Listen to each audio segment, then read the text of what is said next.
마태 7장 25절에 바람이 나왔습니다. 바람에 대해서 설명하겠습니다.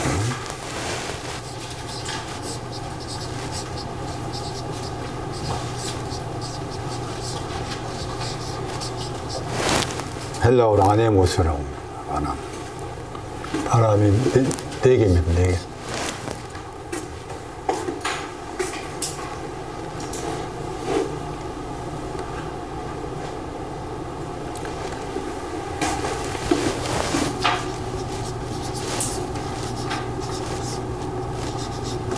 택하신 자들이 네 가지 바람을 모은단 말이에요. 내가 하나님의 택하신 자가 되려면 네 가지 바람을 알아야 한다는 거예요. 네 가지 바람 안에 있어야 돼요. 하나님께서 나를 택하셨다를 무엇로 알 수 있느냐? 홍마와 흑마와 백마와 얼룩지고 건장한 바람을 아는 겁니다. 그걸 알아가는 거죠.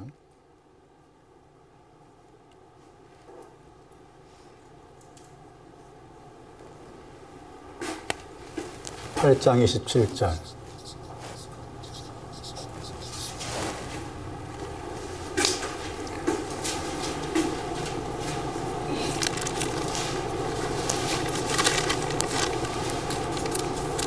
바람이 불었습니다. 26절. 27절. 바람이 불었어요. 그런데 그 바람은 꾸짖습니다. 8장 26절에는. 여기서 바람이 한 일이 8장 24절에 물결을 일으키는 겁니다. 그러니까 바람하고 물결이 연결되어 있습니다. 바람이 물결을 일으켜서 그 배를 물결 아래에 놓게 만들었죠. 그런데 그 바람을 꾸짖습니다.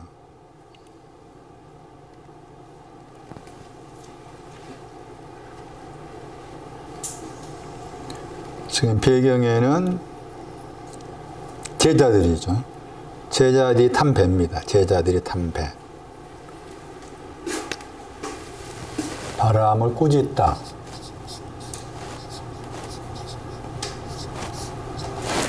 바람을 꾸짖을 수가 있는가?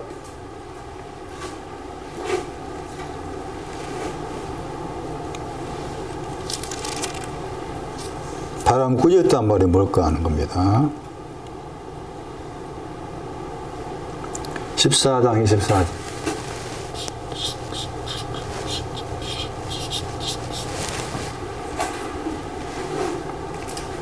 거기에는 8장과 달리 8장은 12제자와 관계되고 14장은 베드로와 관계됩니다. 베드로가 바다 위로 걸어가는 그 광경에서 나온 말이에요. 14장 24절 말씀에서 물결이 나옵니다. 바람이 또 물결을 일으키는데 여기서는 지금 고난당한다겠죠. 물결에 의해서 고난당하더라.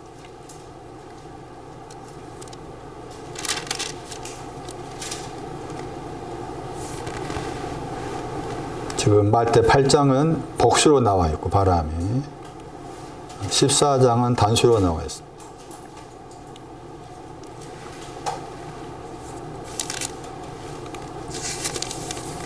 여기 말씀에는 14장에서는 꾸짖단 말이 안 나옵니다. 14장 30절에 강한 바람, 베드로가 두려워하다.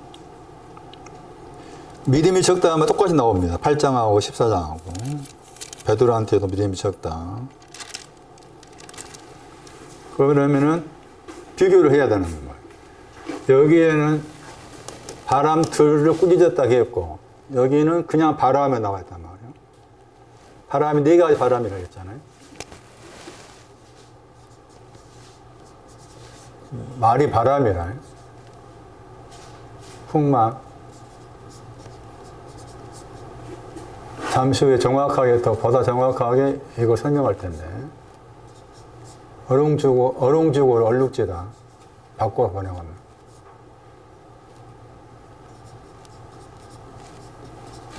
이게 지금 바람 네 가지 하나 둘 셋 따지면 다섯 하대 해야 되겠잖아. 근데 시간을 말씀을 넷으로 나와 있어요.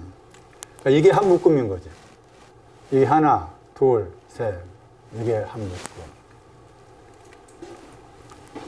꾸짖었어요. 흑마 주고.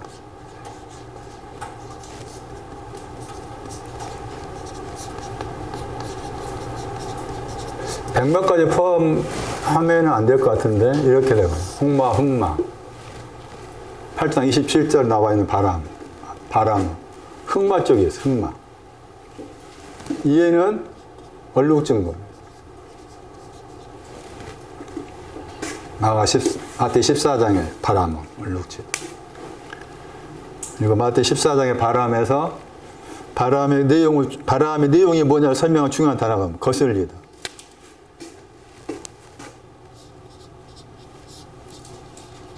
바람이 거슬렸다. 바람 관계 거슬리다만 썼습니다.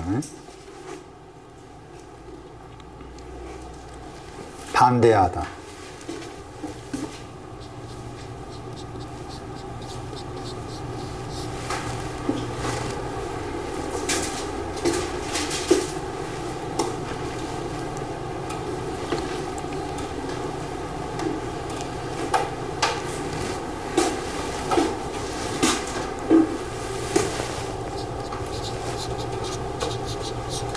안에 더하기 반대하다 합성어입니다.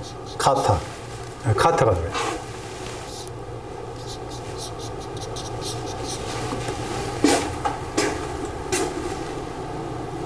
카타가 안티. 제가 잘못 말했어요. 안티라는 말 들어보셨죠? 그 안티는 헬라어입니다. 이게 반대한다 뜻이 있어요. 주로 반대한다 뜻이 많고, 그 다음에 좋은 뜻으로는 유의하여 뜻이 있어요. 안티가 유의한다. 카타 가지고 안티가 안에서 반대한다는 거죠. 이 바람이 하는 일이 안에서 반대하는 거예요. 마태 14장의 바람은. 그러니까 마태 8장에도 12제자 속에 베드로가 있었잖아요. 마태 14장은 지금 베드로와 관계해서 나온 사건이잖아요.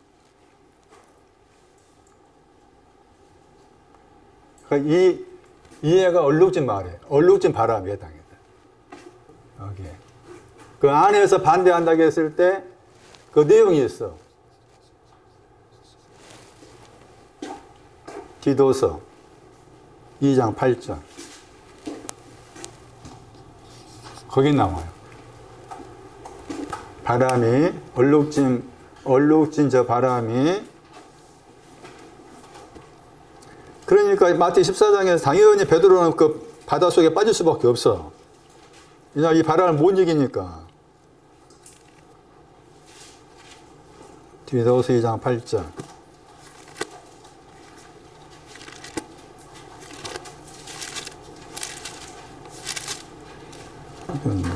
마태 8장의 그 바람 사건에도 내가 있어야 되고 그 말이죠. 하나님의 택하심 받은 신앙 속에 들어가려면 마태 14장의 베드로의 저 바람과 관계된 사건 속에 내가 있어야 들어가야 돼요. 그 말이에요, 지금.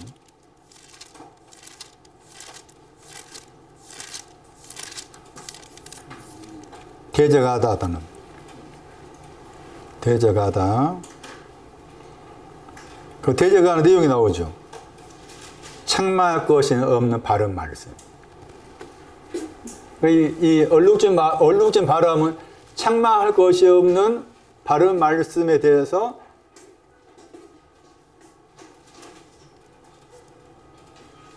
대적하는 거죠. 그러니까 책망할 것이 없는 바른 말씀은 지금 바람으로 말하면 이해인 거죠. 건장한 바람이에요. 건장한 말.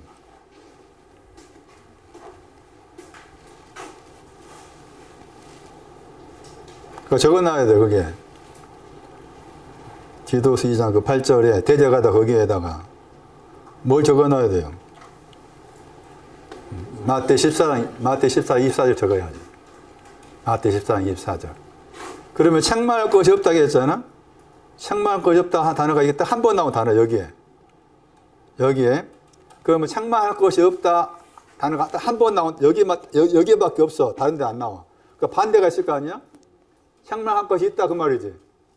책망할 거 있다 그 말이 책망할 거 있다는 거잖아. 여기에 지금 카타가 들어 있잖아요. 카타 더하기 알다 합성어야. 그 책망할 것이 있다 했을 때 책망할 게 있다를 찾아야 책망할 것이 없는 거 뭔지 알 수 있을 거 아니에요. 예? 그게 갈라디아서 2장 11절, 요한일서 3장 20절, 21절이지. 베드로를 책망했잖아. 갈라디 2장 바울이 진리의 말씀대로 똑바로 걷지 못한 거지. 그러니까 책망할 것이 없는 신앙의 끄트머리인 거예요. 책망할 것이 없는 저 건강한 말씀은 신앙의 끄트머리라. 그런데 신앙의 끄트머리인데 베드로도 책망받는 내용이 있었다는 거죠. 베드로도. 그러니까 책망할 거 있다 거기에다가도 적어놔야 돼요. 갈라디아 2장 11절, 요한일서 3장 20절, 3장 21절. 여기 이 단어가 딱 3번 나와. 책망할 것이 없다는 한 번 나오고 책망하다는 3번 나오고. 그 다음에 이 구절도 같아요. 내용적으로.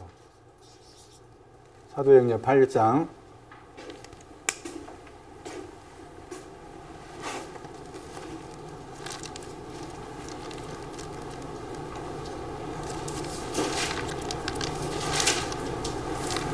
얼룩지다가 지금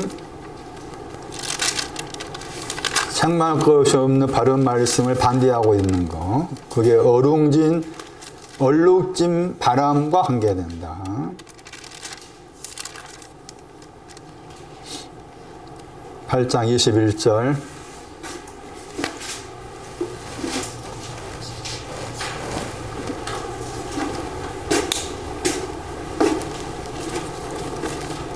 사도행전 8장 21절.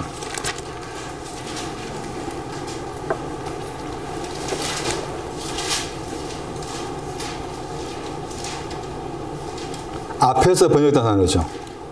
밑에 보시면 작은 글에 셀라오 엔 안티 했잖아. 사도행전 8장 21절에 앞에서라는 그 헬라어 단어가 큰 글씨 헬라어는 저 헬라어 단어도 앞에라는 단어고 밑에 있는 작은 글씨 헬라어 단어는 이게 반대하는 뜻이 들어있는 거예요. 저는 이제 밑에 있는 헬라어 단어 쪽을 더 많이 선호한 것이 하고 있으니까 제가 그렇게 소개한 겁니다. 그러니까 하나님 앞에서 했을 때 하나님을 반대했다 그런 거지. 반대로 생각한다면 하나님을 거슬렸다. 하나님을 반대했다. 하나님을 반대한 것이 뭐냐? 바르지 못한 거죠. 바르다 나오잖아. 이게 직가야, 직가. 사도행전 9장 11절에 사울이 직가에 가서 기도했단 말 나와. 저 직가라는 단어가 바르다 이게 정직한 신앙을 말해. 정직을 말해. 신앙적인 정직은 베세메스라고 했잖아. 똑바로 가는 거. 시편 32편 11절 바르다. 시편 33편 1절 의인들한테 한 말이에요. 의인들에게.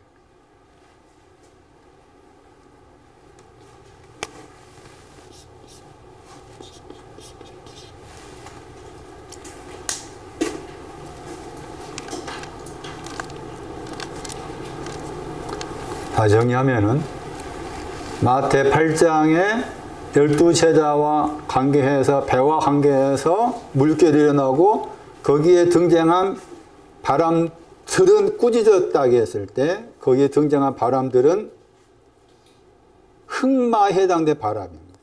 흑마가 공격한 것. 흑마가 공격하는데 제자들은 그 흑마를 이길 수 있는 신앙이 없어. 14장은 얼룩진 바람이 공격을 해서 베드로한테. 아직 베드로는 그 신앙, 얼룩진 그 바람을 이길 수 있는 신앙이 없어. 그러니까 빠져버려. 이런 해석을 듣고 여러분 집에 가셔가지고 8장하고 10장 깊이 봐봐. 말씀에 이런 의미가 있구나. 그러니까 어떤 사람의 그 해석에 의하면은 바람 꾸짖었다 하니까 바람을 일으킨 자가 마귀니까 마귀를 꾸짖었다 이렇게 그런 해석도 한 사람이 있는데 그런 해석은 이제 잘못 해석한 거예요. 바람이 뭔지 모르니까. 바람이 많이 나와요. 11장 보세요. 8절, 7절.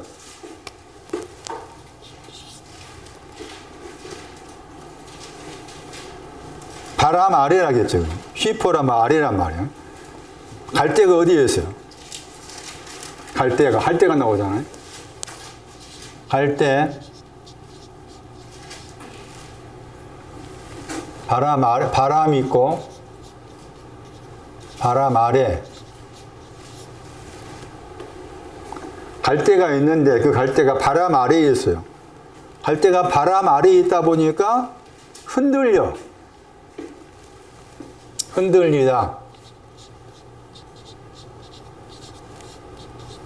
그러니까 갈대의 신앙은 이 바람을 지금 못 이기는 거야. 갈대의 신앙이 바람을 못 이기니까 흔들리게 돼.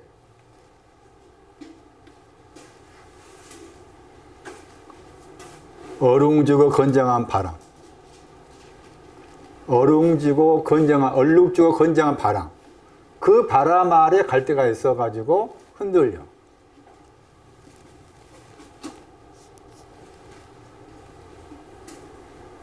갈대가 뭐냐?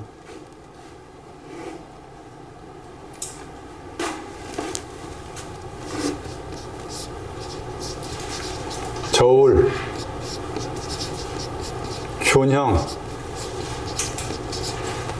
침착이 뜻도 있어요. 왜 예수님이 십자가 달리셨을 때 갈대에다가 거기 뭔가 집어넣어가지고 마시게 했잖아. 다 의미가 있어. 응? 모든 단어마다 의미가 있는 거야. 히브리어로. 균형, 침착.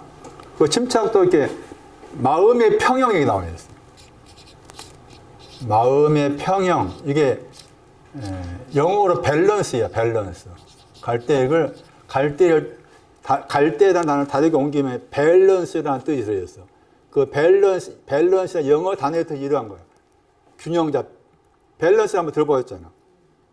예를 들면, 이번에 올라가니까, 거기, 신비가 집에 있는 그 균형 잡힌 그 저울이던데, 그거 올라타가지고 꽤 균형 잡히더라고. 균형 잡고 이렇게 하고 있더라고. 나도 올라가서 한번 해본다고 하는데, 금방 떨어져 버려. 안 돼. 그 애는 잘 되더만. 균형 잡혀요. 갈대가 그런 뜻이에요. 그런데 균형 잡히다 보니까 침착하겠지? 침착이 뜻도 있고. 마음의 평형. 마음이 평형해. 그런데 이해가 오니까, 이 바람이 오니까, 이 바람 아래에 있으니까, 이렇게 하고 있어야 되는데, 이렇게 되는 거예요. 그 뜻이라.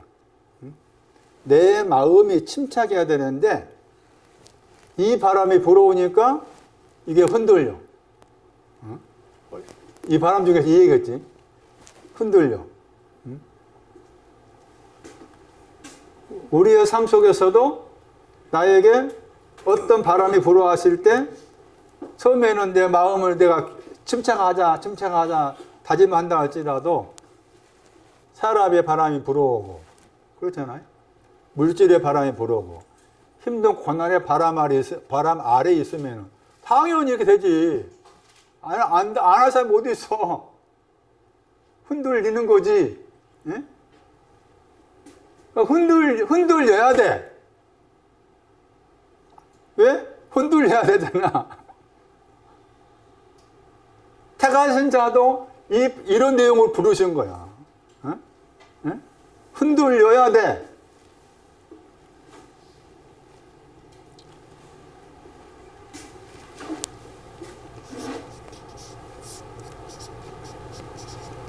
아니, 잠깐 언급한 것처럼, 코멘트한 것처럼, 좌절해야 돼.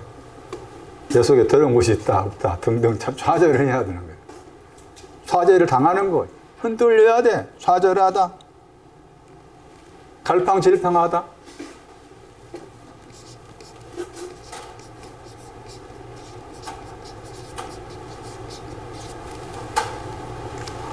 이런 바람도 만나요. 저는 바람 만나는 것도 어떻게 생각해야 된다고?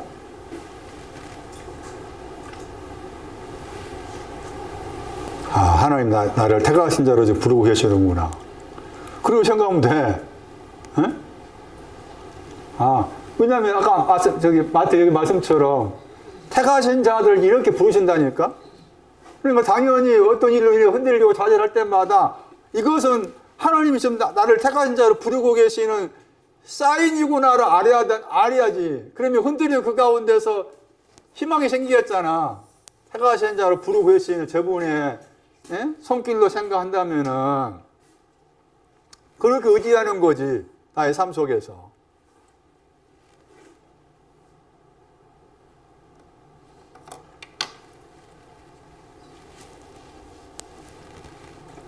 그러나 흔들리지 않은 때가 와. 아무리 뭐한다 할지라도 오른쪽에 신앙이 올 때 흔들리지 않아.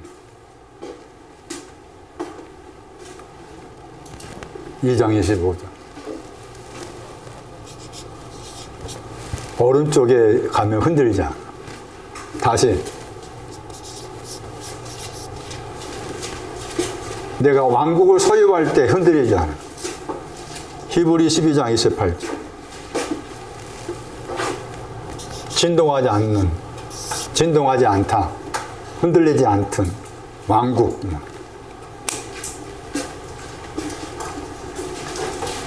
이렇게 흔들리는 것은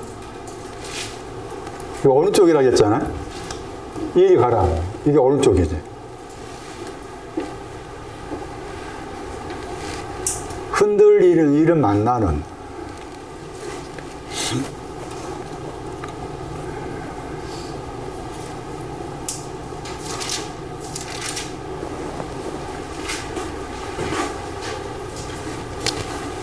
나는 갈 때구나. 침착한다 했는데 어떤 일이 생기기 전에 나는 어떤 일이 나에게 불어닥친다 할지라도 나는 균형 잡히고 침착할 거야. 근데 막상 어떤 바람이 불어와서 바람 아래에 내가 머물러 있으면 이렇게 되는 거야. 그런데 이런 나야. 이런 나인데 어떻게 하는 거 봐봐.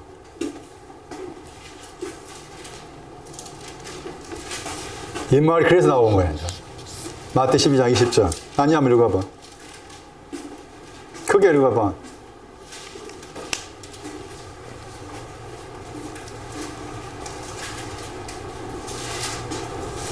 상황 말때를 꺾지 아니하며. 거기. 됐어. 이게 상황 갈 때야. 여기가. 근데 뭐라 그랬어, 그 다음에? 그걸 보는 거야. 나는 이렇게 하고 있는데 저분은 이런 나를, 너 그런 바람 만나가지고, 이런저런 이번에 이번 설 지내면서 여러 가지 바람 만날 수 있을 거 아니에요. 사람 바람이 무슨 바람이. 그럼 바람 만나가지고 이렇게 하고 있냐? 내가 너 꺾어버릴 게가 아니라 꺾지 아니야. 나는 이런 가운데에서 꺾지 아니하시 저분을 신뢰하는 거지. 그게 저분을 점차 이렇게 의지해 가는 그런 방향으로 가는 거지. 이 말씀이니까 12장 20절은 여기 11장을 지나온 거야. 11장과 관계된 거라. 갈 때가 그런 뜻이라.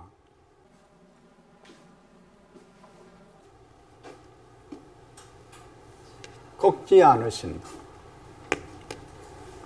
갈팡질팡하는 나. 이 일 때문에 갈팡질팡하고 저 일 때문에 갈팡질팡하고 좌절하고 이렇게 해볼까 저렇게 해볼까. 직접 빨리 팔려야 되는데 안 팔려서 제 속에서 갈팡질팡 이렇게 할까 저렇게 할까. 갈팡질팡. 어제도 보러 왔는데 살려고 하지는 않아. 갈팡질팡. 흔들리는 갈팡질팡. 갈대가 좋은 겁니다. 그러니까.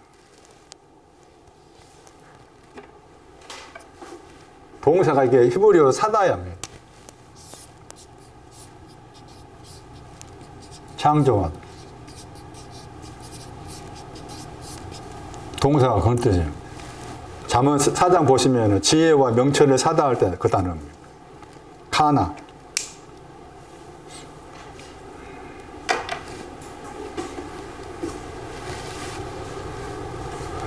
자, 그러면 이제 여기를 가야 됩니다. 여기를 가서 좀 더 이제 얘들을 더 살펴야 돼요. 지울게요. 스가랴 1장을 펴보세요.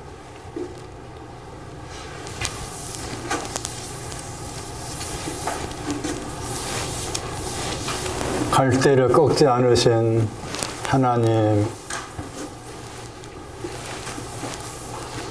좌절하고 갈팡질팡한 나를 꺾지 않으신 하나님.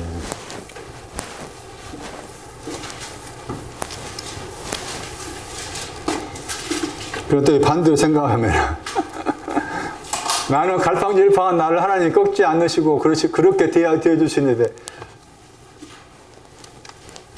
만약에 여담이하고 지훈이가 갈팡질팡하고 막 좌절하고 그러면 부모 입장에서 꺾어버리냐 안 꺾어버리냐?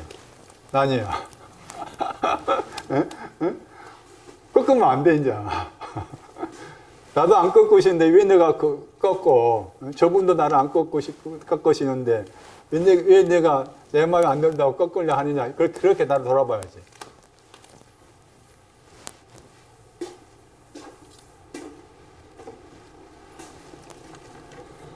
스가랴 1장 보세요.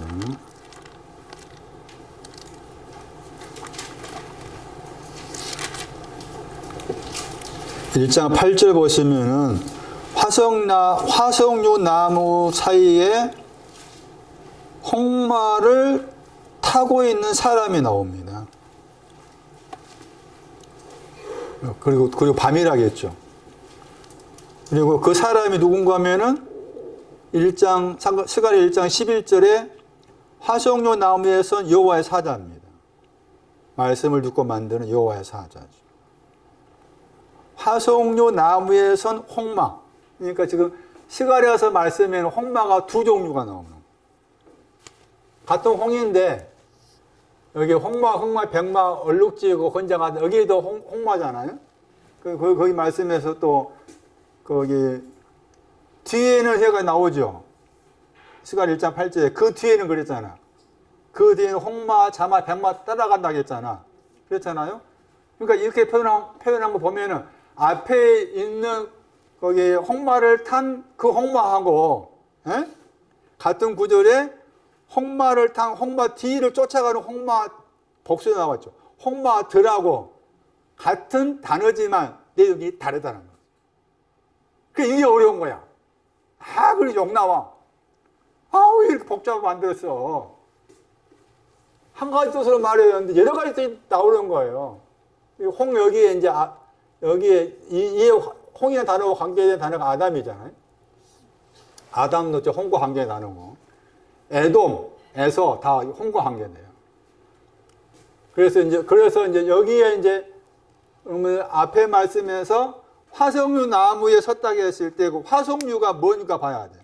하다스 해가지고 이 하다스가 에스더서 2장 7절에 가면은 에스더라 불러지기 전에 하다스야. 하다사. 거기에 에스더와 관련된 이름으로서 이 화석류 단어가 나옵니다. 그런데 내용이 이사야 55장 13절입니다. 화석류. 화석류라는 나무의 신앙이 나옵니다.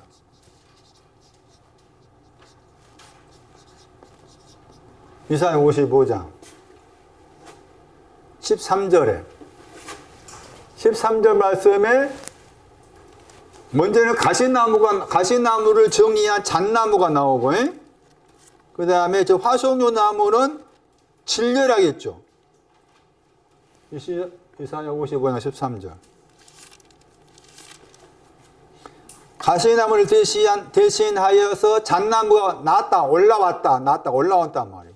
진열을 대신해서 화석류가 올라왔다고 했죠. 찾았어요?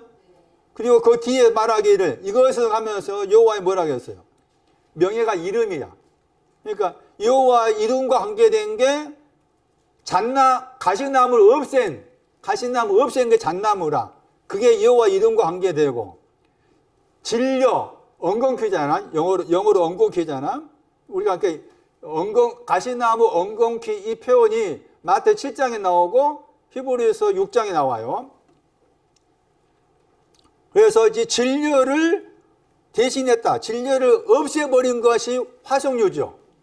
그래서 이 화석류가 같은 구절에서 영원한 표적이라 그게. 화석류 영원한 표적이 되고, 이 명예가 이름인데 이름은 잣나무가 되고 그런 말이에요. 그러니까 화석류라는 저 신앙은 지금 화석류나 신앙이 진려를 다 제거한 신앙이다 그 말이죠. 엉겅퀴 진려 같은 표현인데 엉겅퀴를 다 없앤 신앙이 화석류의 신앙이다. 그런데 그 화석류 사이에 홍마가 있는 거라. 홍마가 여기 홍마가 있는 거잖아요. 홍마가 있는 건데 그 표현이 아까 전에 스가랴 1장 11절에 나왔었고, 그랬을 때 여기에서 홍마, 화석류와 관계된 홍마, 여기에서 홍마는 홍이라고 했을 때 홍의 신의 끄트머리야. 그게 나움서야. 나움서. 북다라고 했을 때 붉은 거와 관계된 신앙의 끄트머리가 나움서 2장 4절이에요. 용사대의 방패입니다. 용사의 신앙이 구원을 말이에요. 용사들의 방패가 북다에 나와요. 그러니까 용사들의 붉은 것이 용사들의 방패와 관련된 거예요. 용사들의 방패, 붉은 것의 끄트머리. 그래서 아가서 5장 가면은 다시 예수님을 사랑한 자를 소개하면서 그렇게 거기 북다라는 단어 썼는데 북다라는 단어 앞에다가 이 표현을 썼어요. 내 사랑한 자는 희고도 북다게 했잖아요. 내 사랑한 자는 희고도 북다게 했을 때 여기서 붉은 것도 여기 스가랴 1장에 홍마탄 여기 용사 방패란 말이에요. 용사 방패. 같은 홍해지만 다르다. 그러면은 여기 쫓아간다고 했잖아. 1장에서는 용사의 방패를 쫓아가는 홍마, 자마, 백마 했잖아. 그때 홍은 여기 홍과 같은 거지. 여기에서 홍은 이사야 1장 18절에다가 더하기 잠언 23장을 합쳐야 된다 생각해. 잠언 23장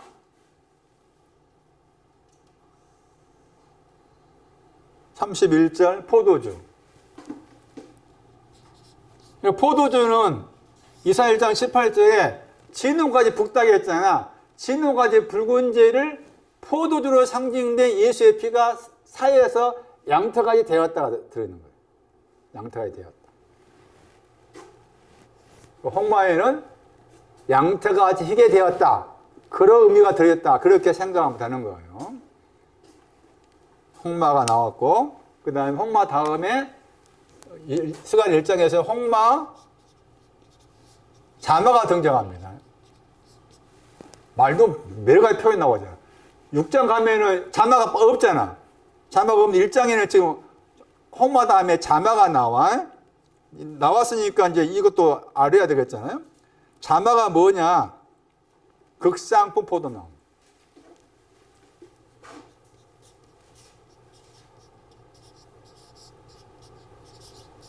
자마라는 히브리 단어가 극상품 포도나무 번역 때 단어와 연관됩니다. 자마가. 극상품 포도나무, 그 다음에 에레미야 2장 21절, 자마. 진리의 씨입니다.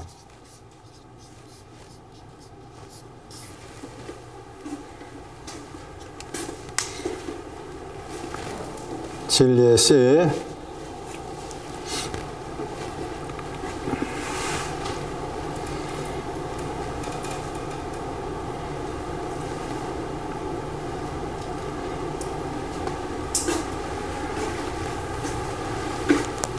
말이라는 단어에는 기뻐 뛰다 했잖아요. 진리의 시, 자마. 백마는 이제 흑마 다음에 나온 것이니까 6장 넘어가가지고 흑마를 봅니다. 스가랴 6장 2절에서 홍마 다음에 흑마, 이게 이제 바람입니다. 네 가지 바람. 흑마가 나옵니다. 병거가 네 가지 병거잖아. 병거가 홍마, 흑마, 백마, 어룽지고 건장한 말이지만 이게 이제 같은 6장에서 6장 거기 5절 말씀에 네 가지 바람을 말하죠. 네 가지 병거가 네 가지 바람으로 대치해서 말한 거예요. 그랬을 때 병거는 구원과 관계돼. 하박국서 3장 8절에. 그러니까 구원의 순서야 이게. 네 가지 바람이 구원받는 순서로서 설명하고 있다 봐야 돼. 하박국서 3장 8절. 구원과 관계에서 설명해. 병거를. 그 병거란 그 단어 타다의 뜻이 들어있고, 흑마는 까마귀를 말합니다.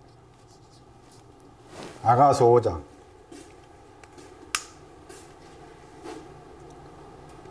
(11절) 1장 5절 아가서에. 아가서 보세요. 흑마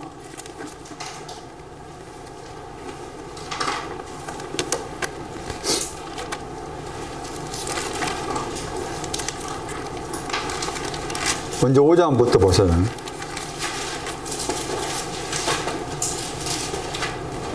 까마귀 같이 껌딱이었죠. 까마귀 같이 껌딱. 껌딱은 흑마입니다. 까마귀 같이 껌딱.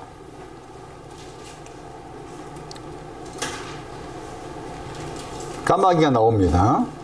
흑마는 흑마 그러면 까마귀를 생각해야 돼. 흑마는 까마귀를 생각해야 돼. 그러면서 까마귀는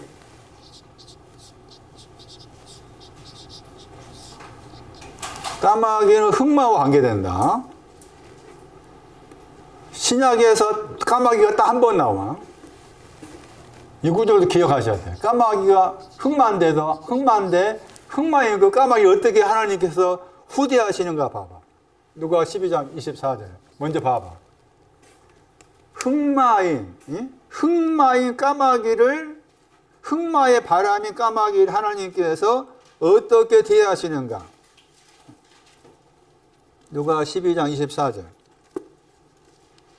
까마귀가 여기 한 번밖에 안 나옵니다. 헬라어로. 누가 12장 24. 까마귀를 생각해라 그랬죠. 심지도 않고 거두지도 않는데, 창고도 없고 골방도 없는데 하나님께서 기르신다 나와요. 하나님 기르신다. 까마귀, 흑마, 아가서 1장 5절. 이런 표현 보세요. 기가 막힌 표현이 나옵니다. 내가 뭐라 하겠어? 내가 우리 번역을 뭐라 번역했어? 나는 흑마다는 거지. 나는 까마귀다. 안도 검고 바깥에 검고 나는 까마귀다. 나는 검다. 나는 검다. 그 다음 말씀 뭐라 합니까? 그러나. 번역 잘한 거야. 그러나. 항상 이게 이런 표현 중요해. 나는 검다. 나는 더럽다. 나는 구제불능이다. 나는 이런 사람이다. 까마귀다. 그러나 아름답다. 게달이라는 단어도 이렇게 껌따와 관계돼. 게달을 장막 같을지라도 게달하고 껌따와 서로 내용 좀 관련되다 볼 수가 있어요. 게달을 장막 같을지라도 솔로몬의 휘장이다. 아름다운 건 솔로몬의 휘장이에요. 나는 검지만 아름답다. 나는 검지만 흑마지만 하나님이 나 이렇게 대하실 거다 그 말이죠. 나는 흑마지만 하나님 나를 백마로 대하실 거다. 회개하실 거다.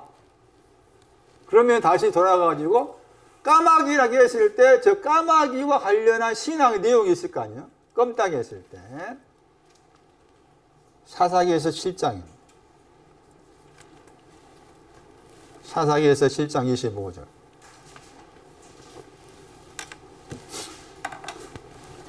아주 중요한 구절입니다.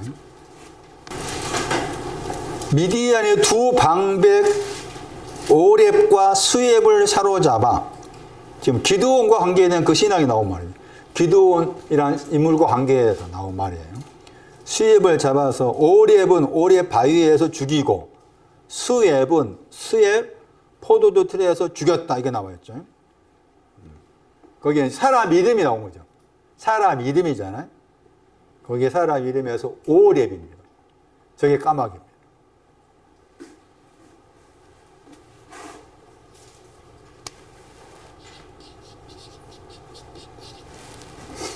오렙은 까마귀고, 그 다음에 스앱이 나오자. 스앱이 나오죠? 일입니다. 일이.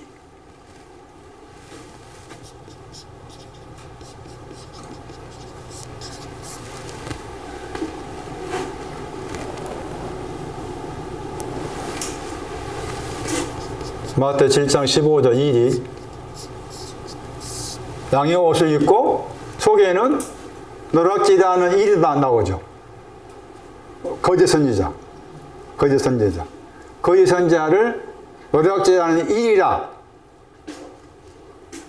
사도행전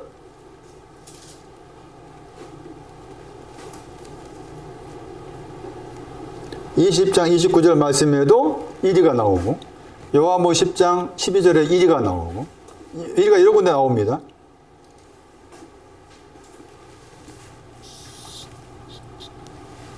동물을 통해서 상징화시킨 거예요. 즙틀이 안 간 사람. 즙틀.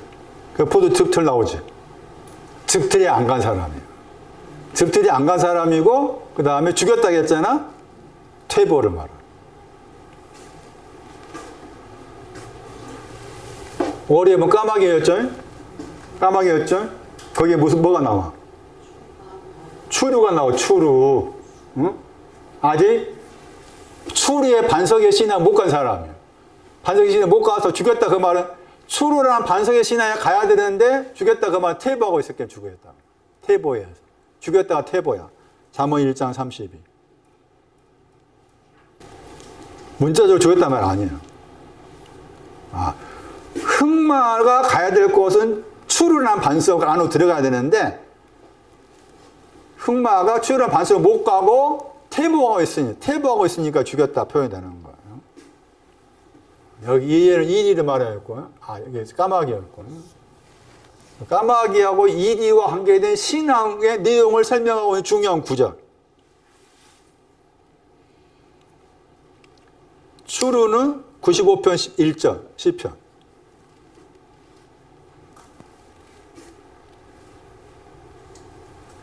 흑마는 까마귀다. 나는 까맣다. 그는 아름답다. 흑마에 일이 갈 거다. 그리고 흑마 위치에서는 일이 가는 거예요. 여기가 반석인 거예요. 마태 8장에서 흑마란 바람이 불었어.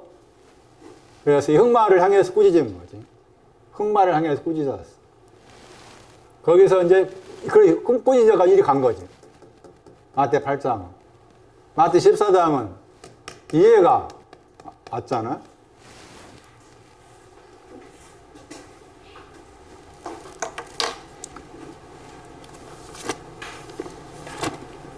얼룩진 것이 뭐냐? 어룽지고.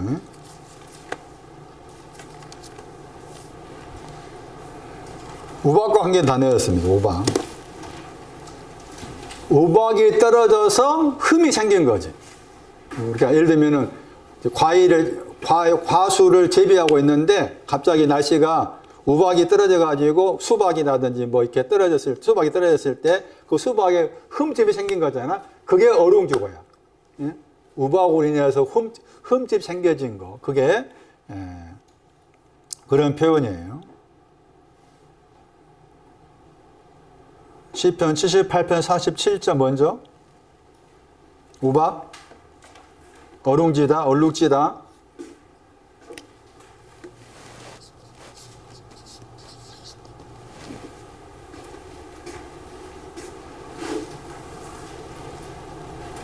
(8편 47)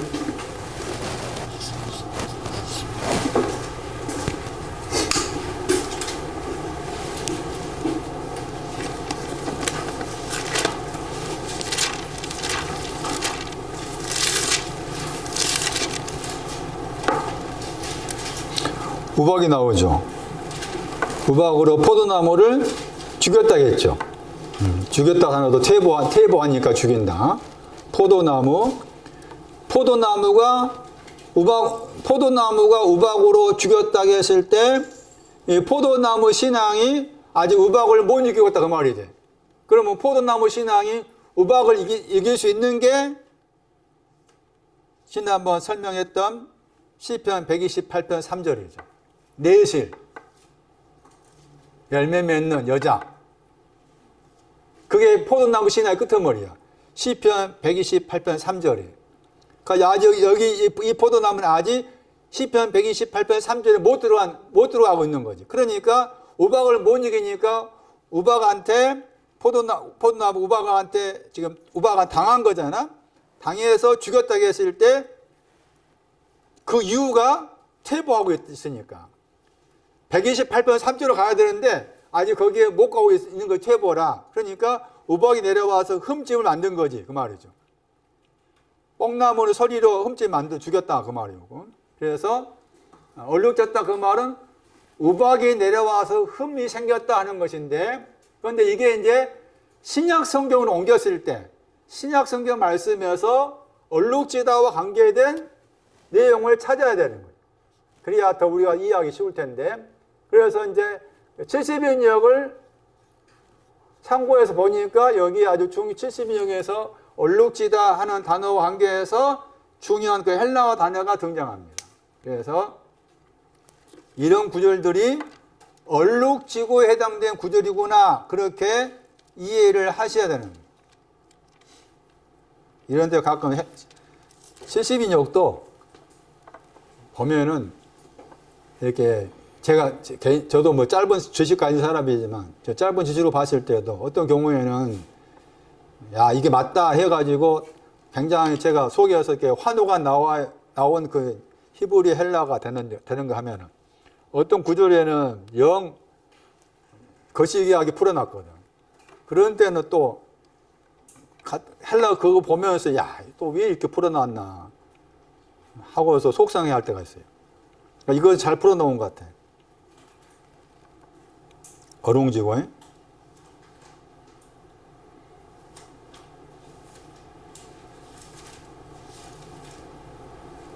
야고보서 1장 2절.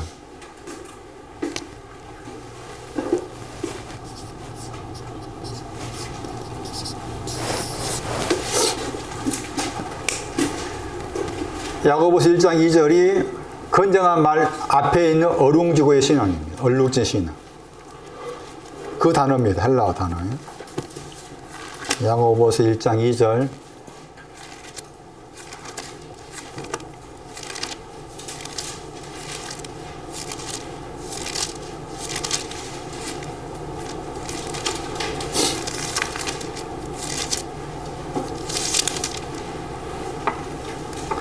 여러 가지 단어, 여러 가지.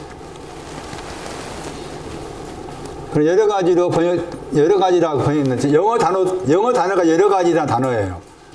그런데 이제 여기 헬라어의 이 포이킬로스라는 이 단어에 지금 흠이 있다 하는 단어가 들어요. 영어 단어가 있어. 그런데 이 킹 제임스 영어 번역에서 그 단어를 쓰지 않은 거지.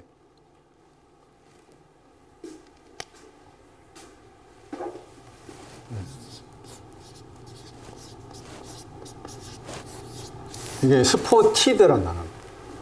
영어 단어가 있어. 이게 얼룩지다 뜻이에요. 그러니까 얼룩진다는 것을 표범의 반점을 기억하면 돼. 얼룩져 있다고 말하면 표범의 반점. 스포티드. 그러니까 여기 영어 단어가 다이버스니까 다이버스나 영어 단어가 여러 가지란 말이에요. 그러니까 이게 지금 말씀에 보면은 시험이 여러 가지 시험이라 그 말이잖아요. 여러 가지 시험이다 하니까 우리가 생각했을 때 여러 가지니까 하나 이런 시험 저런 시험 이렇게 생각이 쉽잖아요. 그 말이 아니고 얼룩져 있는 시험인 거예요. 그 시험이 얼룩져 있다. 그러니까 시험이 뭐냐라고 했을 때 시험은 뭐가 시험이라 그 말이에요. 얼룩진 말에 대한 시험이에요. 얼룩진 바람에 대한 시험. 시험은 얼룩진 바람과 관계된 시험이에요. 그러니까 성경에서 말하는 시험은 그걸 말하는 얼룩진 바람과 관계된 것이 시험이다. 그러면 따져보면은 마태 14장에서 베드로가 그 바람 만났잖아. 그게 시험인 거야. 갈 때도 만났죠. 갈 때. 그것이 시험이라. 그러면 시험과 관계에서도 제가 한번 이게 요약해서 설명할 필요가 있을 텐데 우선 잠깐 이렇게 시험 나왔으니까 어쨌든 여러 가지라는 저 단어가 흠이 있는 시험이라 뜻이다. 흠이 있다. 이게 이제 여기 가보니까 이해가 나온 거예요. 야고보 1장이 저 단어가 70인 여기에서 저런 경우는 귀한 거지. 저도 사진면서 굉장히 속에서 환호를 질렀죠. 이게 10번이 나와 10번.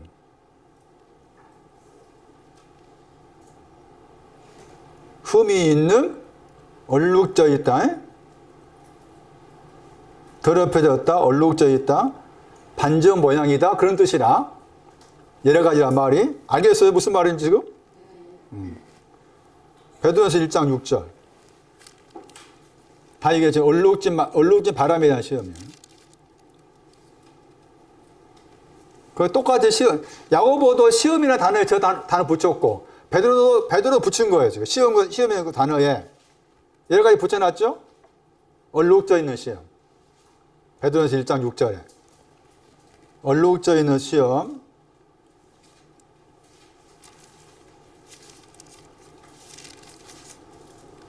저 단어가 얼룩지다와 관계된 단어다. 베드로전서 4장 10절에도 각양 그랬잖아. 각양 은혜, 하나님의 은혜, 청지기 했을 때 얼룩져 있는 거기에는 하나님의 은혜가 필요하단 말이야. 베드로전서 4장 10절에 각양, 얼룩져 있다.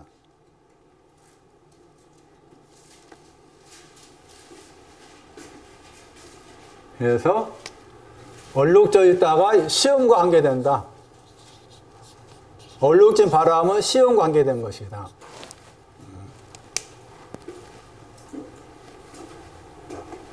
자, 이렇게 정리를 하고서 다시 돌아와 가지고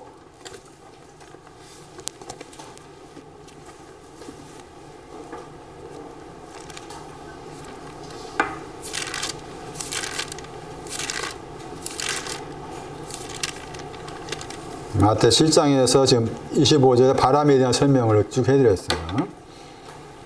그리고 남은 시간에 어리석은 사람에 대한 설명이에요. 저렇게 어리석은 사람 거기 모래 위에 거기에도 네 가지 바람이 와 있고, 비라겟을 참고로 빌은 축복으로 설사할 수 있어요. 축복. 제가 지난번에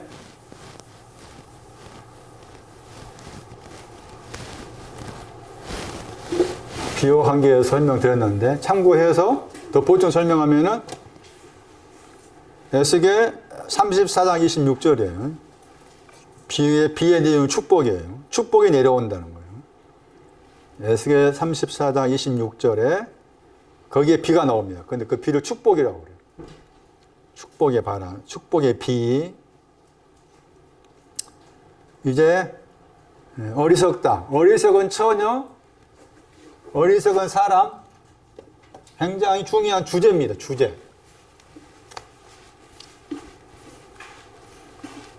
어리석은 것이 뭐냐?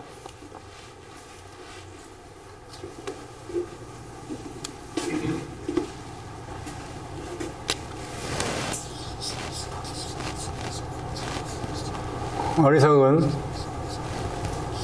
미련한 처녀와도 같은 단어죠. 미련한 처녀, 어리석다 같은 단어입니다. 그랬을 때 어리석다라고 했을 때 그 어리석다 단어가 형용사고 이 단어의 동사가 마태오 5장 13절에 나와. 그러니까 마태오 5장 13절이 어리석음의 내용인 거죠. 그 다음에 어리석다의 명사가 고전 1장 18절에 나와. 십자가의 말씀. 십자가의 도가 말씀이라. 십자가의 말씀에 대해서 멸망한 자는 미련하다 나와 있죠. 그 뿌리가 고전 1장 18절에 어리석다 표현 여기서 지금 미련한 처녀 머리에 집을 지은 사람 다 그 어리석다의 뿌리가 여기에 있어요. 마태오 5장 13절에. 마태오 5장 13절을 봐야 돼. 어리석은 것은 마태오 5장 13절 거기에서 맛을 잃어버리다. 저게 어리석다의 동사예요. 맛을 잃어버리다.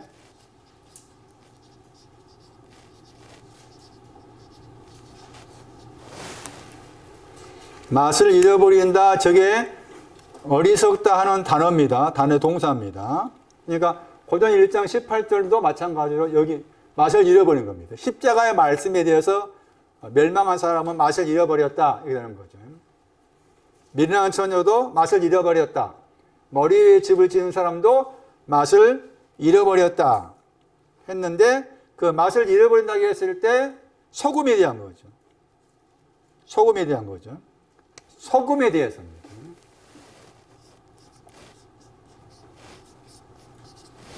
소금에 대해서 맛을 잃어버린 거예요. 이거 소금이라고 했을 때 헬라어에서 상징적인 뜻으로서 빈틈이 없다.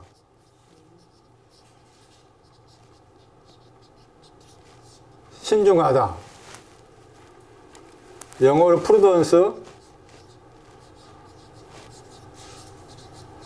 보험회사 이름 나오죠. 보험회사 이름 속에 저 단어가 들어있습니다. 어떤 보험회사.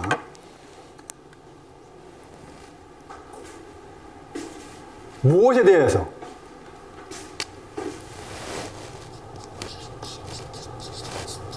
그 땅에 대해서. 그 땅에 대해서 빈틈이 없답니다. 그 땅에 대해서 빈틈이 없는 것이 맛을 잃어보지 않는 것이고. 그러니까 어리석은 처녀, 어리석은 사람, 멸망할 십자가 말씀에 대해서 멸망한 자를 십자가 말씀에 미련하다고 했을 때 그 십자가 말씀도 소금과 관계된 내용이 되는 거예요. 소금과 관계된 내용. 십자가 말씀도. 그런데 이제 그 땅에 대해서 빈틈이 없다.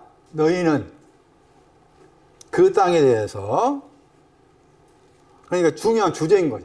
그 땅에 대해서 빈틈이 없다. 참고로 소금 그렸을 때 소금의 내용이 이런 뜻이라고 했잖아요. 이거 소금이라고 했을 때 빈틈이 없다고 했을 때 그 땅에 대한 거지. 이게 이제 어부와 관계돼. 소금이나 단어가 어부와 관계돼. 그래서 마태 4장 18절, 마태 4장 28절인가 말씀에 그런 말 나와. 마태 4장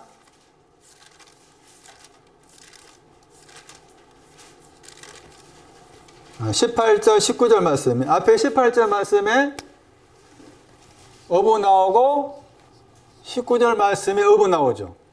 거기에 어부라고 했잖아요. 네. 영어로 이제 피셔 해가지고 고기 낚는 자이지만 또 영어로 다른 영어는 이제 선원, 세일러, 선원의 뜻도 있어. 배의 선원. 근데 그 배의 선원인데 헬라어 단어에 가로 열고 해가지고 소금물에 종사한다. 이렇게 나와 있어. 소금물에 종사한다. 그래서 이 어부라는 단어는 소금과 관계돼. 그러면 소금과 관계되다 했을 때 문자적으로 베드로하고 안드레가 어부였어. 당연히 어부였어요. 그러나 동시에 또 상징적 뜻으로는 뭐라고 말이야? 그렇지. 빈틈이 없는 사람이라고 말. 그 말이라. 베드로 안드레는 빈틈이 없는 사람이었습니다. 그런 다음에 빈틈이 없는 사람인데 그 다음에 4장 19절에 뭐라 그랬어? 나의 뒤로 오너라 했잖아. 그리고 나의 뒤로 오너라. 내가 너희를 만들 것이다. 너희가 누구요? 베드로가 안드레 너희를 만들 것이다. 무엇으로? 사람들의 남느다 뭐 없잖아요? 사람들의 어부들로 만들 거다 그 말이죠. 사람들이 나오죠.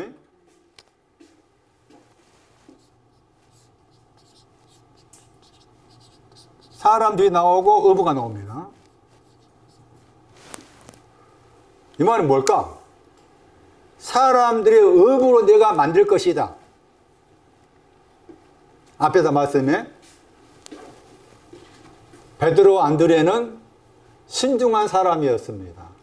빈틈이 없는 사람이었습니다. 빈틈이 없는 그 사람한테 예수님께서 나의 뒤로 오너라. 나의 뒤로 오너라. 그러면 뒤로 오너라 한 다음에 하신 말씀이었잖아요. 네? 뒤로 오너라고 한 다음에 사람들의 어부로 만들 것이다 이렇게 한 거잖아. 그러면 사람들의 어부로 만들어지려면 뒤로 오너라 해서 뒤로 가야 되잖아. 뒤로 쫓아갔을 때 사람들의 어부로 만들어줄게 했을 때 어부가 소금의 뜻이 들어있었으니까 사람들에 대해서 소금으로 만들어줄게 그 말이지. 이해되시는가? 그럼 사람들 누구냐는 거지. 왜 사람들이 등장하면서 이 사람들에 대해서 빈틈이 없는 사람으로 만들어줄게 하는 거야.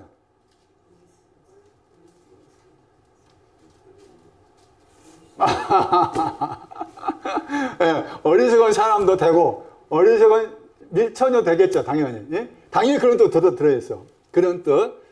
어리석은 사람들에 대해서 신중한 자로 만들어줄게. 예? 미련한 처녀에 대해서 신중한 사람 만들어줄게. 당연히 그런 뜻 들어있으면 또 우리가 지금까지 배운 거 생각한다면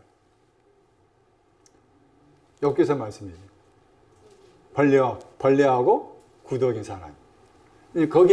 거기에 이제 헬라어로 옮겼을 때 그 히브리 두 단어가 이렇게 옮겨, 이 단어로. 그러니까 이 사람들은 벌레와 구더기 해석할 수 있어요. 벌레와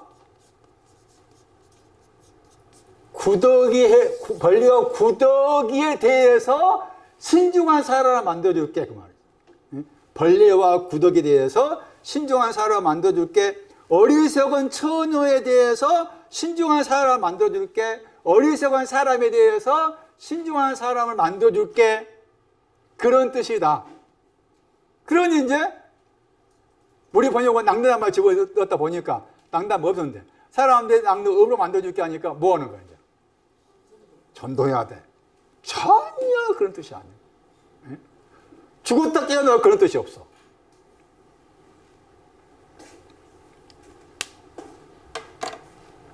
사람들이 성경에 말하는 사람들은 그냥 아무나 사람들이 아니야. 아무나 사람들이 아니야. 헬라어 단어에서 사람들은 아네르가 들어있어. 아까 어리석은 사람이 했잖아요. 어리석은 사람, 미련한 사람 할 때 다 이게 아네르가 들어있다고. 그러니까 여기에서는 지금 아까 말씀하신 것처럼 어리석은 사람이 해당이 돼. 이 단어로 해석한다면 사람들이 안스로포스라는 저 단어 속에 아네르가 들어있다니까 이미. 그러니까 이 사람들의 업으로 만들어줄까 그 말은 어리석은 사람들이 있는데 그 어리석은 사람들에 대해서 신중한 사람을 만들어줄게 그 말이니까 그 말 신중한 사람 만들어주는 게 뭐예요?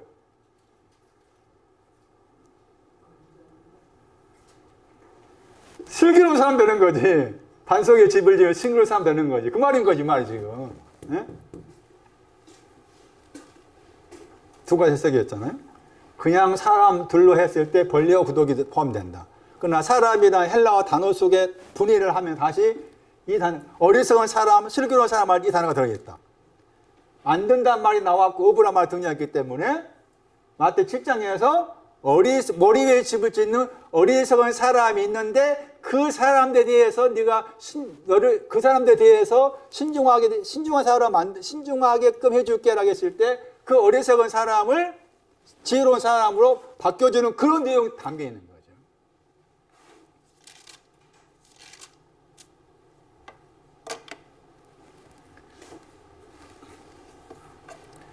주제가 그 땅이잖아요. 이거 너희란 말. 너희는 그랬잖아요.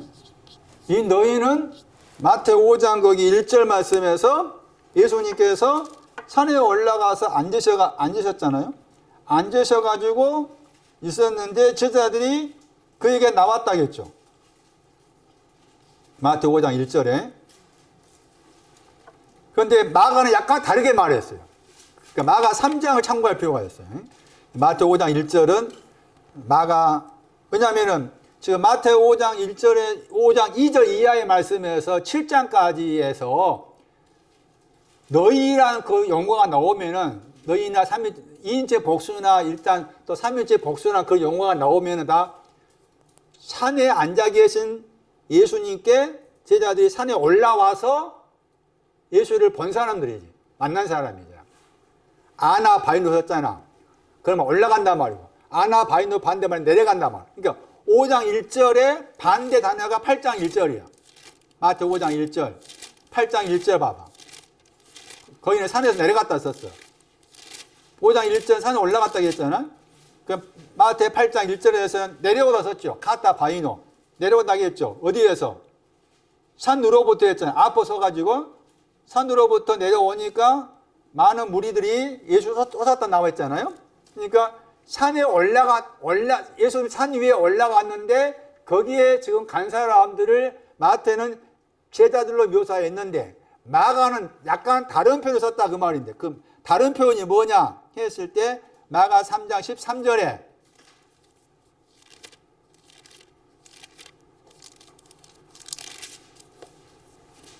거기 똑같이 산에 올랐어요. 산에 올랐다. 그런데 원하는 사람을 불렀다 나와요. 저기에. 마가 3장 13절.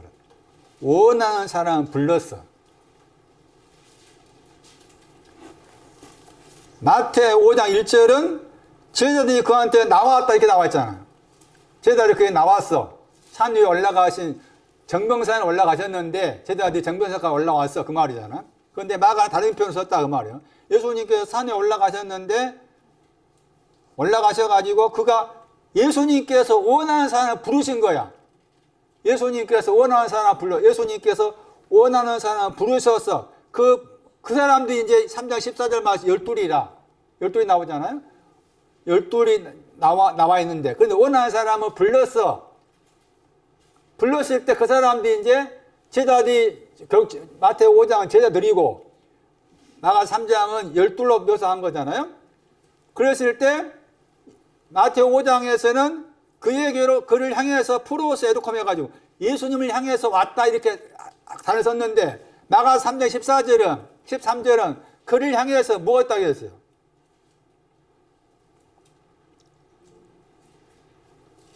마가 3장 13절에 나 왔다 썼잖아. 저기에 아포가 들어있는 거야.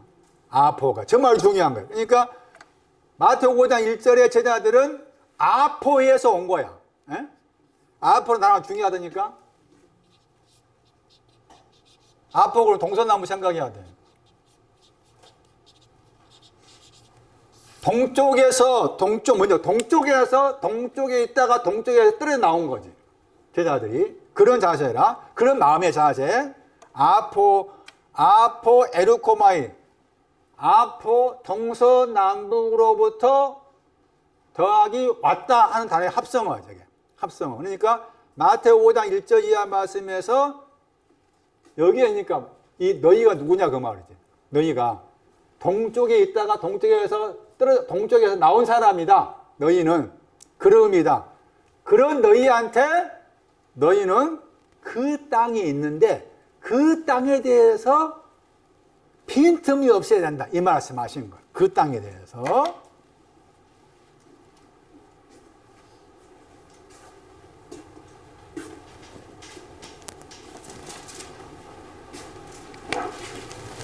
그 땅 그러면 제일 먼저 여기 가야 돼. 창세기 1장 2절, 1장 1절 가야 돼. 그 땅에 대해서 소금되어라. 빈틈이 없어라. 어리석은 사람은 그 땅에 대해서 소금이 안 돼 있다.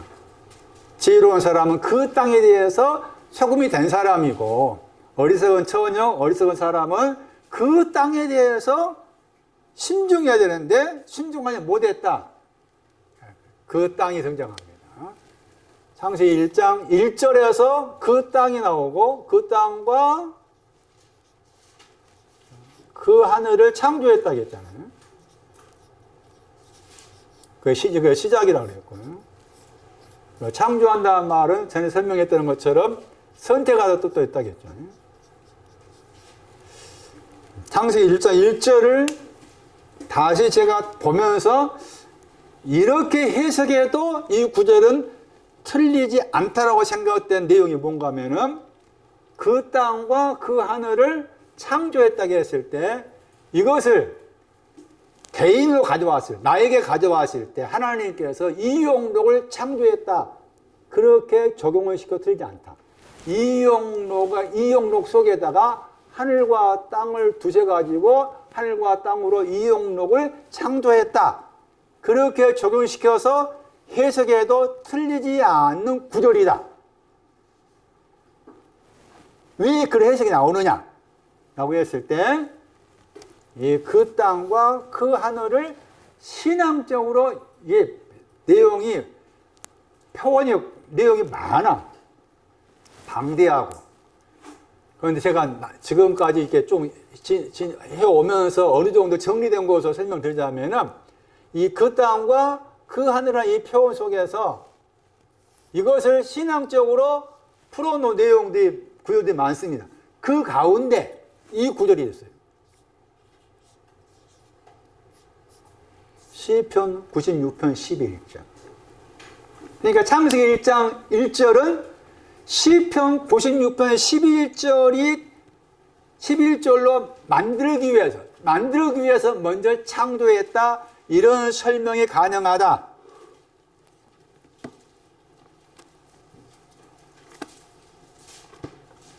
시편 96편 11절. 저는 지금 제 나름 공부하면서 이게 그라는 표현이 이제 우리가 생각한 것처럼 관사라고 그러잖아요. 그러니까 그가 있는 경우가 있고 그가 없는 경우가 있어요. 저는 1차적으로 그가 있는 것하고 없는 것하고 좀 구별을 지어 생각하려고 해요. 창세기 2장 4절에 의하면 그 하늘과 그 땅, 관사가 있는 것이 있고 관사가 없이 그냥 땅과 하늘에 나와. 왜 관사를 붙였을까? 왜 관사가 없을까? 해가지고 차이를 두고서 이해를 하려고 지금까지 공부해 왔는데 어떤 경우에서는 이게 필요 없는 경우가 나와. 다시 말하면 그가 붙어 있을 때하고 그가 붙지 않는 것을 같은 내용으로 해석할 때가 또 있는 거야. 그러니까 이게 복잡한 거지. 그렇지만 1차적으로 그렇게 나왔기 때문에 관세가 있는 걸로 해석한다면 우리 번역은 그 하늘 그 땅 번역 안 했잖아요. 창세기 1장 1절은. 그런데 오늘을 살려서 번역하면 그 땅 그 하늘 이렇게 번역해야 돼. 그럼 다시 시편 96편 11절 보면은 거기에도 하늘 그냥 번역했지? 근데 관사가 있잖아. 관사 그게 하야. 그게 그란 말이지. 영어로 더 했잖아. 그 더가 관사야. 그러니까 정확한 번역은 그 하늘이지? 그 하늘은 뭐 한다고 했어? 자, 봐봐. 중요하지? 그 하늘에 있는 그 하늘은 뭐 하고? 기뻐하고. 그 다음에 그 땅은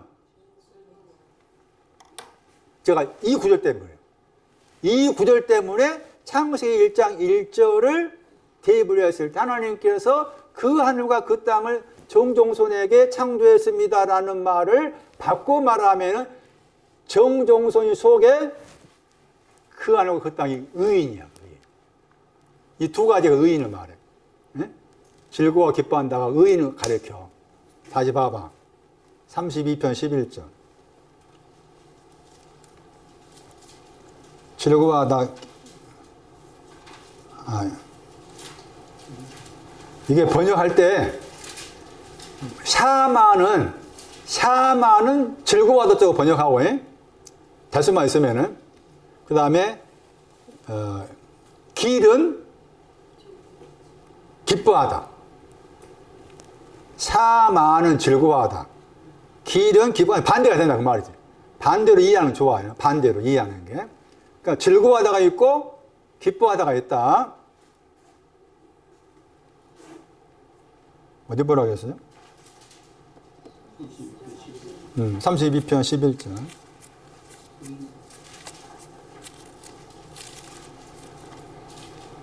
거기도 왔다 갔다, 이것도 똑같이 번역했네. 기뻐하다, 즐거워하다 했잖아요.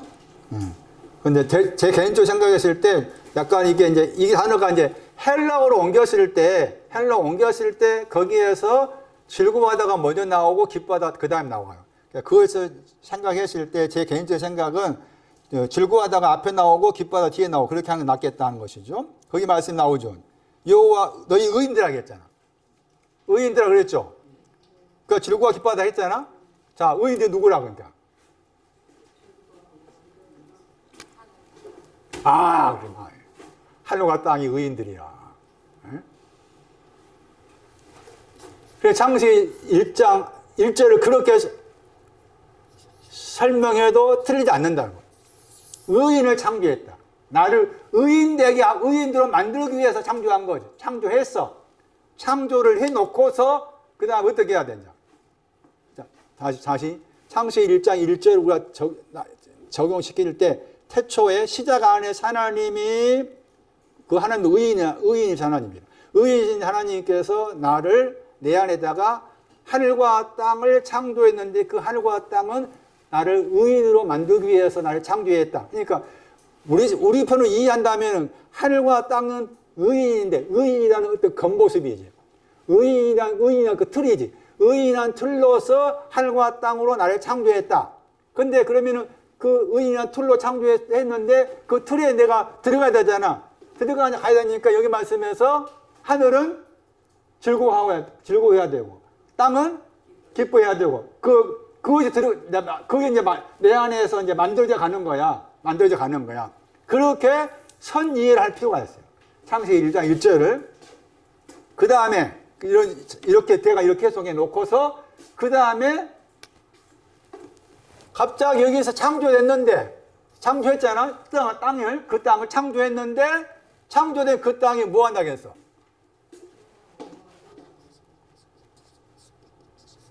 그 땅이 혼돈하고 공허하다 했잖아요. 자, 우리가 다시 이제 제가 하늘과 땅을 나름대로 공부하면서 이제 정리를 좀 한 게 뭔가 하면은 하늘과 땅은 공간의 개념이 아니다. 하늘과 땅의 저 의미는 신앙과 관계된 것으로서 말한다. 동시에 또 우리가 생각했을 때 사람한테 적용을 시켜서도 말씀하고 계시는구나. 이를테면은 신명기 32장 1절이나 그 다음에 이사야서 1장 2절 말씀에 하늘아 들어라 땅아 귀를 기울여라 그 말 나오잖아. 하늘아 들어라 그 뭘까? 땅아 귀를 기울여라. 그런 표현 자체가 하늘과 땅을 이사야 선지자도 모세도 공간의 개념을 보지 않았다는 거지. 그 말이 중요해. 제가 생각했을 때. 그러면서 여기 이제 창세기 1장 2절을 해석하려면은 에레미야서를 봐야 돼. 에레미야서 4장 23절로 가야 돼.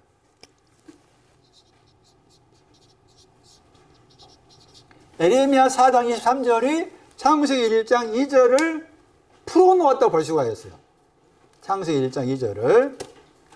지금 그 땅에 대해서 신중하라, 빈틈이 없어라 했을 때 그 땅이 무엇을 말하는가에 대한 설명이에요. 저걸 알아야만이 미련한 처녀 쪽이 아니라 미련한 처녀에 슬기로운 처녀 옮겨간다. 처음에는 그 땅에 대해서 신중하지 못하기 때문에 당연히 먼저 미련한 처녀가 될 수밖에 없고 어리석은 사람이 될 수밖에 없다. 에레미야 4장 23절 그 땅이 나옵니다. 그 땅 그랬죠. 내가 보았다. 그 땅을 내가 보았다. 그 다음에 보라. 단어가 있습니다. 보라. 그 다음에 뭐가 나와요? 혼돈공허죠. 혼돈공허 나오죠? 그 창세기 1장 2절은 에레미야 4장 23절과 연결지어서 해석해야 된다. 혼돈과 공허란 두 단어가 나왔기 때문에. 그 다음에 하늘이 나오죠. 그 하늘이죠. 창세기 1장 1절에 나오는 그 하늘이야. 창세기 1장 1절에 그 하늘을 창조했는데 에레미야는 다시 해석하기를 창조된 그 하늘에는 뭐가 없어? 빛들이 없어. 창조된 거기에는 창조된 그 하늘은 빛들이 없어. 그렇게 설명하고 난 다음에 이제 에레미야 4장 28절을 봐봐. 그 땅이 뭐 한다고 했어? 그 땅은 슬퍼할 것이다. 그 하늘은 뭐 할 것이다? 흑암할 것이다. 어떻게 땅인데 땅이 슬퍼할까? 어떻게 하늘인데 흑암할까? 흑암하다 하는 이 단어에도 애통하다가 들어있어. 흑암하다가 카다르야. 예? 흑암하다 설명해야 되는데 이게 애통하다, 애도하다 뜻인데 애통한다, 애도한다 했을 때 괄호 열고 상복을 입는 거야. 상복. 그러니까 상복은 왜 입어? 누가 죽으면서 입는 거잖아. 상복 혹은 더러운 옷이야. 상복이나 더러운 옷을 입고서 애통하다 그런 뜻이라. 자, 하늘이 상복을 입고서 애통해. 말이 되냐고. 말이 안 되는 거지. 예? 상복이 또 하늘이 더러운 옷을 입고서 애통을 내. 예?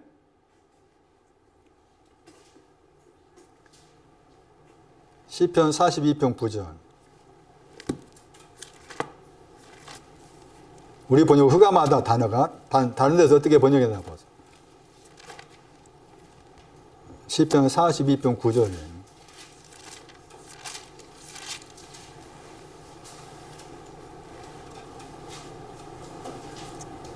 이 책은 10절 슬프다 단어입니다. 슬프다. 슬프게 다니니 슬프다. 카다르입니다. 카다르. 번호 똑같아요. 똑같죠?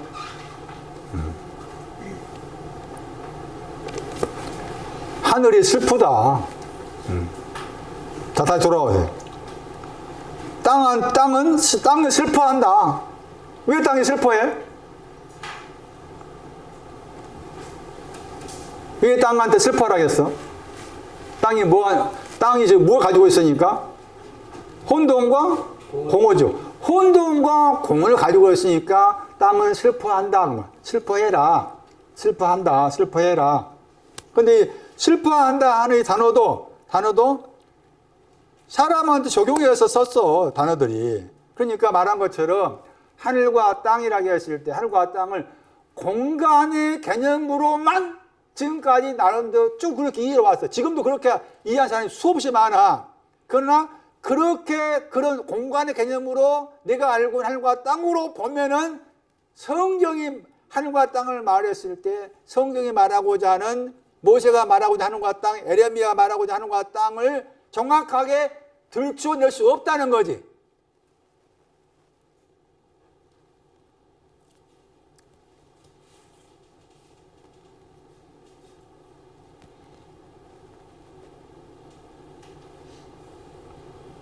자, 슬퍼하다 보세요. 땅한테 슬퍼하는데 문맥상 슬퍼하는 것은 그 땅이 혼돈과 공허가 있기 때문에 혼돈과 공허 때문에 슬퍼한다. 이사야 61장 2절.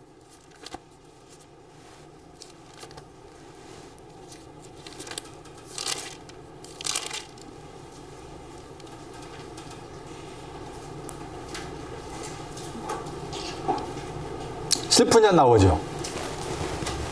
이사야 61장 2절에 슬픈 자가 나오죠.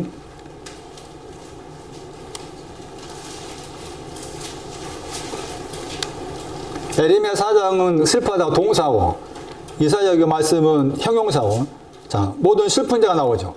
왜 슬퍼해야 되느냐? 땅아 슬퍼해라 했을 때 왜 슬퍼해야 되느냐? 왜 슬퍼해야 돼요? 이 구절에 의하면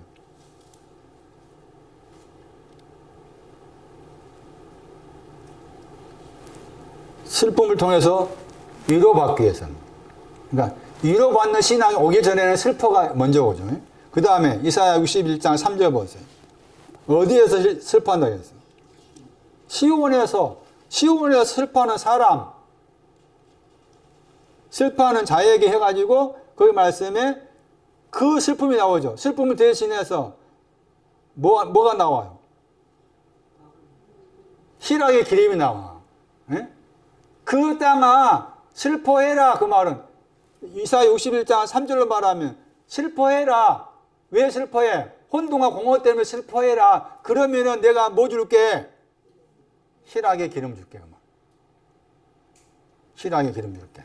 그러니까 땅한테 슬퍼한다. 그 말은 땅의 의미가 공간의 개념이 아니다. 하늘도 마찬가지고. 그래서 여기 방금 말씀드린 그 내용 가운데에서 슬퍼한다고 했을 때 그 땅한테 슬퍼하라 했을 때 그 땅에 지금 처한 상황이 혼동과 공허가 있어가지고 그 혼동과 공허 때문에 슬퍼하게 되면은 그 슬픔을 정리한 것이 희락의 기름이다. 그러니까 그러면 혼동과 공허에다가 뭘 집어넣는 거예요? 희락의 기름을 집어넣는 거예요. 혼동과 공허에. 그런 의미로 볼 수가 있는 거예요. 그 다음에 또 한 가지 뭔가 하면 슬퍼한다고 했을 때 슬퍼하는 위치가 있어.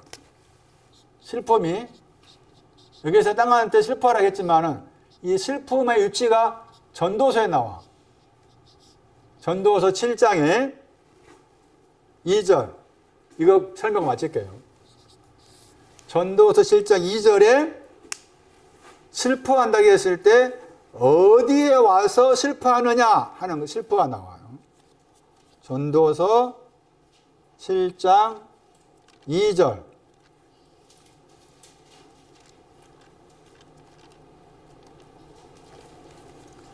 초상할 때, 초상집 할 초상입니다. 그 단어입니다. 슬퍼하다 말이죠.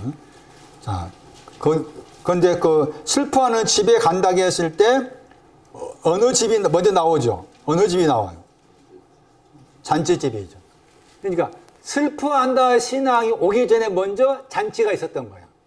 잔치가 있는데, 그 잔치에서 슬퍼하는 집으로 옮겨가. 그러면, 잔치집이라고 했을 때 그 잔치가 전도 7장 4절에 연락. 기뻐하다. 여기 아까쯤에 우리 보았던 시편 32편 11절, 시편 96편 11절 말씀에 먼저 나온 단어, 샤마입니다. 샤마의 명사의 단어예요. 샤마의 명사가 이 단어야. 연락이에요. 이게 헬라어로 옮기면은 누가 15장 말씀에 살찐 송아지를 잡으라 우리가 먹고 즐기자 할 때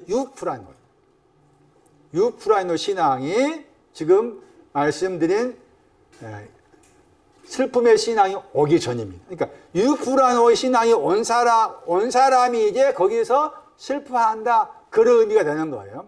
그러니까 땅과 땅에 대해서 말씀드린 내용처럼 혼돈과 공허가 있었기 때문에 슬퍼해라. 슬퍼했을 때 슬퍼한 결과 희락의 기름이 있고 슬퍼를 해야만이 위로의 신앙이 온다. 그런 내용으로 말씀하고 있는 거다. 그래서 대풀된 말씀이지만 그 땅, 그 하늘, 또 그냥 하늘, 땅이라고 했을 때 그 개념을 공간의 개념을 이해하면 안 된다. 신천지, 공간이 아니다. 새로운 땅, 새로운 하늘에서 공간이 아니다. 먼저 땅, 먼저 하늘, 공간의 개념이 아니다. 그런 저들은 공간의 개념. 12지파도 12지파 문자 그대로 14만 4천 넘었어. 자기들 14만 4천 주장했어요. 14만 4천만 딱 채우고 있어야 되잖아. 넘었어. 욕 나와.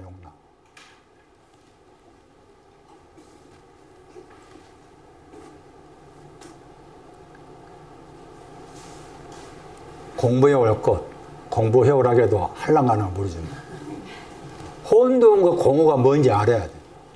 혼돈과 공허에 대해. 혼돈, 대충 찾아봐.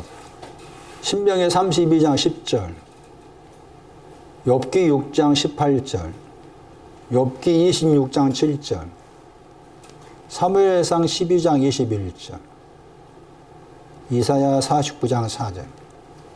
이 혼돈도 사람이야, 사람. 사람 관계에 썼어. 그러니까 창세 1장 2절을 대부분이 혼돈과 공허한 것은 무슨 뭐 블랙홀이니 뭐 우주가 어떠니 그렇게 생각을 해서 해석한 사람들이 많아. 그런 말 전혀 아닌 거예요. 혼돈에다 모세가 신명기 32장 그 10절에 딱 썼다니까. 거기 가면은 혼돈이 무언가 정확하게 적어놨어. 그걸 들춰내야 돼. 다른 것도 마찬가지예요. 방금 소개한 구절을 다 하나님과 믿는 사람 관계에서 저 표현이 나온 거고. 그 다음에 공허의 대표적인 구절이 이사야 34장 11절이지. 이사야 34장 11절 정확하게 잘 들여다봐야만이 공허가 뭔지를 찾아낼 수가 있어요.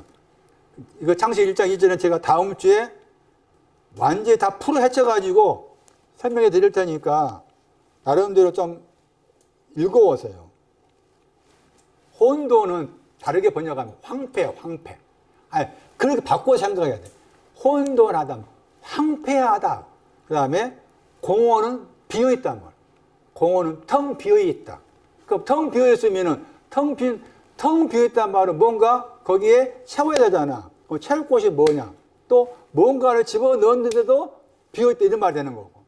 혼돈은 다른 곳에 찾아가 보면은 이렇게 황폐와 관계에서 그런 설명이 나온다. 그래서 다음 주는 제가 창세기 1장 2절 관계에서 설명할 테고 지금 말씀드린 내용에서는 그 땅에 대해서 조금 신중해야 되는데 그 땅에 대해서 창세기 1장 2절에 대해서 에레미야 4장 23절, 28절 이런 말씀에 대해서 신중하지 않았다. 빈틈이 없어야 돼. 빈틈이 있었다. 그러니 당연히 어리석은 사람 쪽으로 갈 수밖에 없고 미련한 처녀가 될 수밖에 없다. 그 땅에 대한 주제가 얼마나 중요하냐. 여기까지 할게요.